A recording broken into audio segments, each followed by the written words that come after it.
mapigilan, hirap sa nararamdaman, hindi maitago, nagpakumisan, baka pwedeng wag na lang, kung lang katotohanan, hindi na mapabago. Huwag nang isingit, baka maipit, huwag nang ipili, hindi pwedeng maging tayo.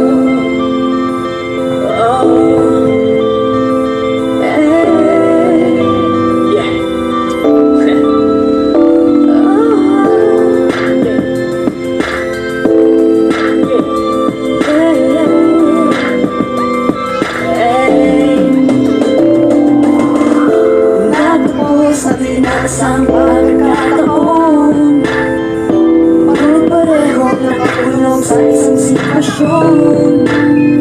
Hindi lubos maisita ang